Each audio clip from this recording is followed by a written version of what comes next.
एक एसपी साहब जिनकी इलेक्शन में ड्यूटी लगी हुई थी, वह एक होटल के अंदर खाना खाने के लिए जाते हैं। वहां जाने के बाद जैसे ही खाने का ऑर्डर देते हैं तो एक महिला वेटर उनका खाना लेकर आती है, और जैसे ही एसपी साहब महिला वेटर को देखते हैं और वह महिला वेटर एसपी साहब को देखती है तो महिला वेटर की आंखों से आंसू टपकने लगते हैं और वह एकदम से खाना वहां पर छोड़कर चली जाती है। दोस्तों, कौन थी वह महिला वेटर और क्या कनेक्शन था उसका एसपी साहब से? आइए जानते हैं पूरी कहानी की सच्चाई इस वीडियो में। लेकिन वीडियो में आगे बढ़ने पहले आप सभी से निवेदन है कि आप हमारे YouTube चैनल को भी सब्सक्राइब कर लीजिए। दोस्तों, ये कहानी है एक छोटे से गांव में एक परिवार रहा करता है, जिस परिवार में माता पिता है और उनका एक लड़का है जिसका नाम राजन होता है। राजन के पिता के पास थोड़ी सी पुश्तैनी जमीन है जिस पर वह खेती बाड़ी किया करते हैं और उसी से उनका पालन पोषण किया करते हैं। राजन, जिसने अपनी जिंदगी को गरीबी में काटा है, तो वह पढ़ लिखकर किसी बड़ी पोस्ट को हासिल करना चाहता है। इसी वजह से वह पढ़ाई लिखाई पर कुछ ज्यादा ही ध्यान देता है। धीरे धीरे समय बीतता है और राजन की स्कूली एजुकेशन कंप्लीट हो जाती है। उसके बाद राजन ग्रेजुएशन में दाखिला ले लेता है और मन लगाकर पढ़ाई करने लगता है।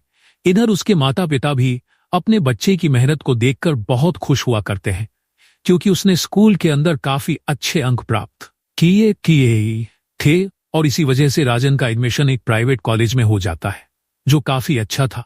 तो कॉलेज वालों ने उसका एडमिशन स्कॉलरशिप पर कर दिया था। धीरे धीरे समय बीतता है और राजन ग्रेजुएशन के फाइनल ईयर में पहुंच जाता है। उसके बाद उसके पिता एक दिन राजन के पास बैठते हैं और उससे कहते हैं कि बेटा, पास पड़ोस के लोग बातें बनाने लगे हैं कि तुम्हारा बेटा शादी के लायक हो गया है, अब तुम्हें उसकी शादी कर देनी चाहिए। अब इस बात को सुनकर राजन मना कर देता है। कहता है, पिताजी, अभी मुझे पढ़ लिखकर एक बड़ा अफसर बनना है और उसके बाद ही मैं शादी के बारे में सोचूंगा। लेकिन उसके पिता कहते हैं, बेटा, कोई बात नहीं है, तुम शादी कर लो और उसके बाद अपनी पढ़ाई लिखाई को जारी रख लेना। तुम्हारी पत्नी कौन सा तुम्हें पढ़ाई से रोकने वाली है? तो राजन थोड़ा सा सोच विचार करता है और कहने लगता है कि ठीक है पिताजी, अगर आप ऐसा चाहते हो तो आप मेरी शादी कर सकते हो। फिर पिताजी उसके लिए लड़की ढूंढने लगते हैं। कुछ दिनों बाद उन्हें एक लड़की मिल जाती है। लड़की का नाम चांदनी होता है और चांदनी भी पढ़ी लिखी थी। वह भी ग्रेजुएशन कर रही थी और वह अभी सेकेंड ईयर में थी। तो उसके बाद राजन के पिता चांदनी के घर वालों से बात करते हैं और दोनों की शादी करवा दी जाती है। शादी होने के बाद चांदनी अपने ससुराल पहुंच जाती है। चांदनी राजन के माता पिता का अच्छे से ख्याल रखती है। इधर राजन की भी पढ़ाई लिखाई में ज्यादा मदद किया करती है, क्योंकि चांदनी पढ़ी लिखी थी और इसी कारण वह राजन के नोट्स में से उससे सवाल पूछा करती, जिनके जवाब राजन दे दिया करता। तो इससे राजन को भी काफी मदद मिलती है और वह अपने पिता के किए गए फैसले पर गर्व महसूस करता है कि अच्छा हुआ मेरे पिता ने मेरी शादी करवा दी, इससे तो मुझे बहुत मदद मिल रही है। चांदनी को भी राजन बता देता है कि मेरा सपना है कि मैं किसी बड़ी सी पोस्ट को हासिल करूं और उसके बाद अपने परिवार की आर्थिक स्थिति को मजबूत करूं। अब धीरे धीरे समय बीतता है और राजन की ग्रेजुएशन कंप्लीट हो जाती है और इधर चांदनी भी फाइनल ईयर में आ गई थी।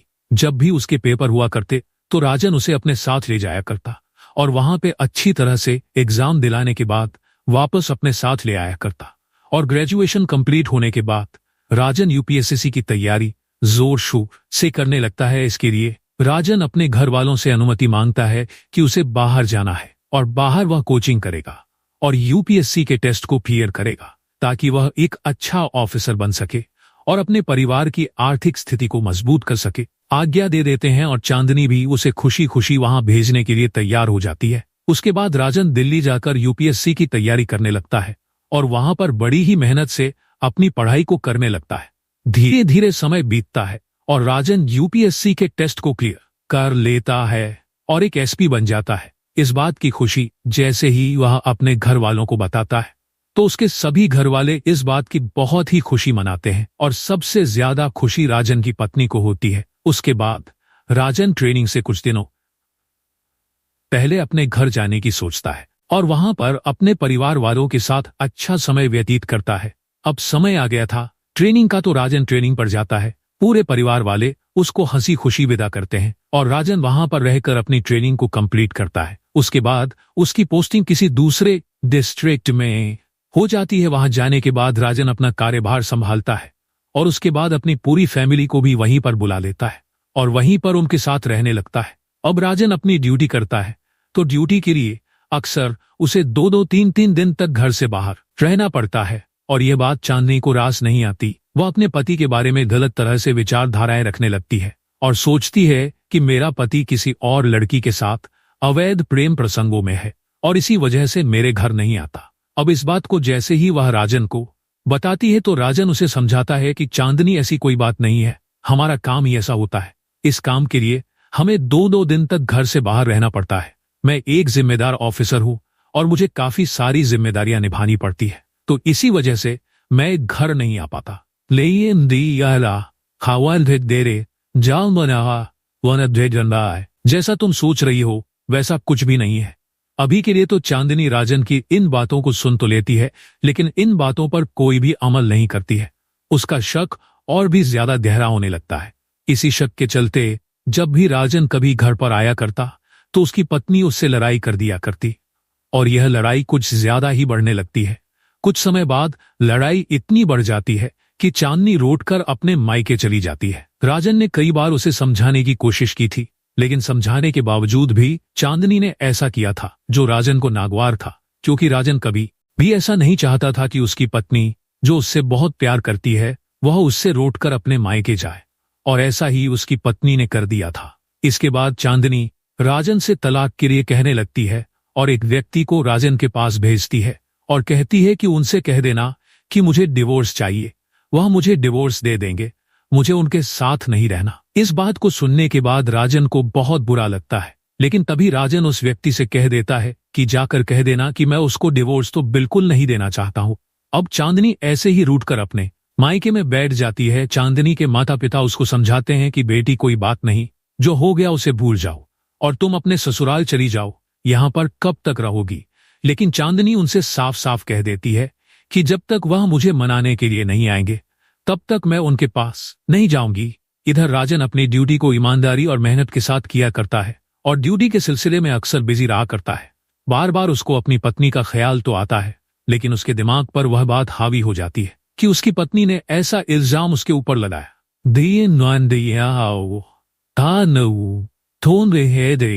था जिस चीज के बारे में वह सोच भी नहीं सकता था।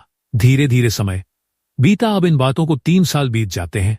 3 साल बाद एसपी साहब की एक जिले में इलेक्शन के दौरान ड्यूटी लगी हुई थी और ड्यूटी के दौरान उन्हें अक्सर पैकिंग वाला खाना खाना पड़ता था। अब इस खाने को खाकर वो परेशान हो गए थे, तो वह अपने ड्राइवर से कहते हैं कि ड्राइवर, यहाँ पर कोई ऐसा होटल हो जिसमें अच्छा सा खाना मिलता हो, तो हमें आज होटल पर खाना खाना है। तो ड्राइवर एसपी साहब से बोल देता है कि हाँ साहब, एक होटल है मेरी निगाह में जहां पर बहुत ही अच्छा खाना मिला करता है। इसके बाद वह ड्राइवर एसपी साहब को लेकर उस होटल पर पहुंच जाता है। वहां जाने के बाद एसपी साहब अपनी टेबल पर बैठ जाते हैं और दाल रोटी का ऑर्डर कर देते हैं। थोड़ी देर बाद एक महिला वेटर उनके लिए खाना लेकर आई थी और जैसे ही वह महिला वेटर खाना लेकर उस टेबल पर पहुंचती है और एसपी साहब की तरफ देखती है तो उसकी आंखों से आंसू टपकने लगते हैं। इधर एसपी साहब जैसे ही उस महिला वेटर को देखते हैं तो वह भी हैरान भौचक्के से खड़े रह जाते हैं, क्योंकि सामने जो महिला खड़ी हुई थी वह कोई और नहीं बल्कि उनकी वही पत्नी थी जो 3 साल से रोटकर मायके में बैठी हुई थी। इतनी ही देर में पत्नी, जो फिलहाल वेटर का काम कर रही थी, वह उनके खाने को टेबल पर रखती है और भागकर होटल के अंदर चली जाती है। इसके बाद एसपी साहब अपने टेबल से खड़े होते हैं और जैसे ही वह खड़े होते हैं तो उनके साथ जो व्यक्ति आए हुए थे वह हरकत में आते हैं और होटल के मालिक के पास पहुंचने लगते हैं। जैसे ही वह होटल के मालिक के पास पहुंचते हैं तो उन्हें पता चलता है होटल मालिक एक महिला है। वह वहां जाकर उससे बात करने लगते हैं और उससे पूछते हैं कि जो वेटर अभी अभी हमारा खाना लेकर आई थी वह कहाँ गई हुई है।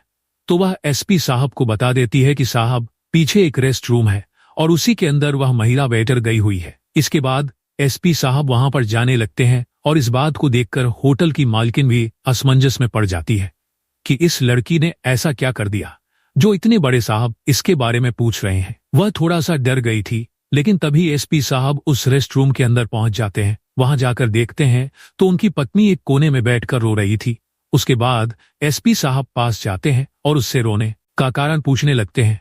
अब जैसे ही चांदनी देखती है कि उसका पति वहां पर आ गया है और कोई भी यहाँ पर नहीं है तो वह साहब के गले लग जाती है। कहने लगती है कि मुझे माफ कर दीजिए, मुझसे बहुत बड़ी गलती हो गई। इसके बाद एसपी साहब पहले तो उसे चुप कराते हैं और उससे पूछने लगते हैं कि चांदनी आखिर ऐसा क्या हुआ जो तुम्हें यहाँ पर वेटर का काम करना पड़ता है। उसके बाद चांदनी अपने बारे में बताने लगती है। कहती है कि मैं आपसे रोटकर अपने मायके में रहा करती थी और जब तक मेरे माता पिता मेरे साथ थे तब तक मुझे कुछ भी परेशानी नहीं थी। लेकिन अचानक से एक दिन एक हादसे में मेरे माता पिता की मौत हो गई और उसके बाद घर भैया भाभी का हो गया। मेरी भाभी बात बात पर मुझे ताना मार दिया करती थी और इन्हीं तानों से परेशान होकर मैं अपने साथ पढ़ने वाली एक लड़की के साथ यहाँ पर आ गई, वह भी यहीं पर वेटर का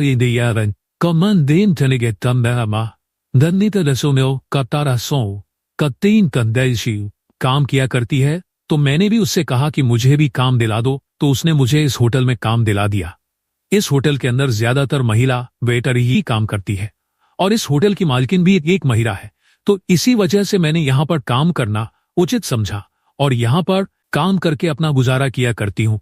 अब इस बात को सुनने के बाद एसपी साहब को भी यह बात बड़ी बुरी लगती है और वह उससे कहने लगते हैं कि तुम्हारे शक की वजह से आज तुम्हारी यह हालत हो गई। अगर तुम मुझ पर शक नहीं करती तो हम लोगों की जिंदगी बड़ी अच्छी तरह से व्यतीत होती। इसके बाद चांदनी एक बार फिर से एसपी साहब से माफी मांगती है और राजन भी चांदनी को माफ कर देता है। माफ करने के बाद उस रेस्ट रूम से राजन चांदनी को लेकर अपने साथ निकलने लगता है। अब जैसे ही वह निकल रहे थे तो होटल की मालकिन पूछने लगती है कि साहब आप हमारी वेटर को कहाँ ले जा रहे हो? तो राजन सभी लोगों के सामने इस पूरी कहानी को बताता है कि यह कोई और नहीं मेरी पत्नी है, यह मुझसे रोड कर चली गई थी, आज 3 साल बाद मुझे यहाँ पर काम करती हुई मिली है, अब मैं इसे अपने साथ ले जा रहा हूँ। इस बात को सुनने के बाद सभी लोगों को शांति मिलती है, क्योंकि जब एसपी साहब उस लड़की के पीछे पीछे उस कमरे में गए थे तो लोग तरह तरह की बातें एसपी साहब के बारे में सोच रहे थे।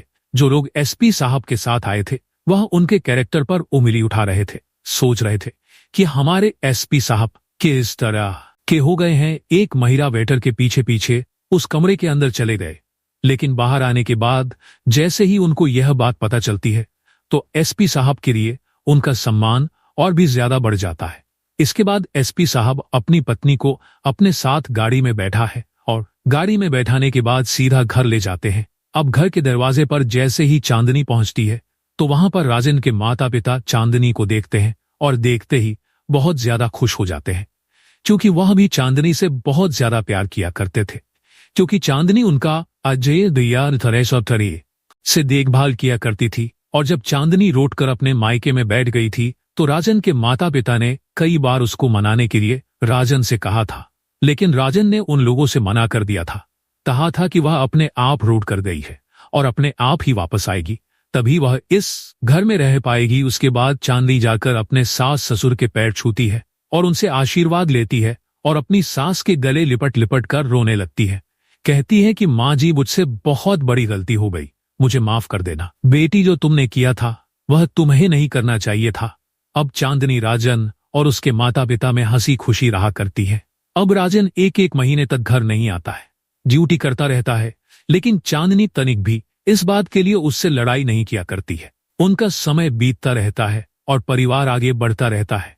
तो दोस्तों, यह थी कहानी एक एसपी साहब की, जिनकी पत्नी उन्हें होटल में वेटर बनी हुई मिली थी और उसके बाद दोबारा से उन्होंने उसे अपना लिया। आप क्या कहना चाहते हो राजन के बारे में? आप क्या कहना चाहते हो चांदनी के बारे में? आपकी जो भी राय है कमेंट करके अवश्य बताइए। अगर कहानी आपको जरा भी पसंद आई हो तो हमारे एक लाइक कर दीजिए। मिलते हैं फिर से एक नई और इंटरेस्टिंग कहानी के साथ। तब तक के लिए धन्यवाद। जय हिंद, जय भारत।